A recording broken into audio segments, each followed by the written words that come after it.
சங்கீதம் அதிகாரம் 143.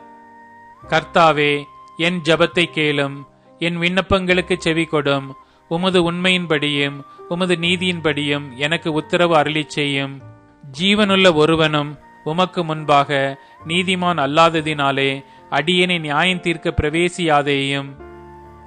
சத்துரு என் ஆத்துமாவை தொடர்ந்து என் பிராணனை தரையோடே நசுக்கி வெகு காலத்துக்கு முன் மரித்தவர்கள் போல் என்னை இருளில் இருக்க பண்ணுகிறான். என் ஆவி என்னில் தியங்குகிறது, என் இருதயம் எனக்குள் சோர்ந்து போகிறது. பூர்வ நாட்களை நினைக்கிறேன், உமது செய்கைகளை எல்லாம் தியானிக்கிறேன், உமது கரத்தின் கிரியைகளை யோசிக்கிறேன். என் கைகளை உமக்கு நேராக விரிக்கிறேன். வறண்ட நிலத்தைப் போல் என் ஆத்துமா உம்மேல் தாகமாயிருக்கிறது. சேலா. கர்த்தாவே, சீக்கிரமாய் எனக்கு செவி கொடும். என் ஆவி தொய்ந்து போகிறது. நான் குழியில் இறங்குகிறவர்களுக்கு ஒப்பாகாதபடிக்கு உமது முகத்தை எனக்கு மறையாதேயும். அதிகாலையில் உமது கிருபையை கேட்க பண்ணும். உம்மை நம்பியிருக்கிறேன். நான் நடக்க வேண்டிய வழியை எனக்கு காண்பியும். உம்மிடத்தில் என் ஆத்துமாவை உயர்த்துகிறேன்.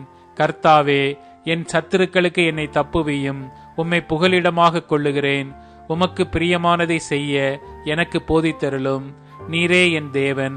உம்முடைய நல்ல ஆவி என்னை செம்மையான வழியிலே நடத்துவாராக. கர்த்தாவே, உம்முடைய நாமத்தின் நிமித்தம் என்னை உயிர்ப்பியும். உம்முடைய நீதியின்படி என் ஆத்துமாவை இடுக்கத்திற்கு நீங்களாக்கிவிடும்.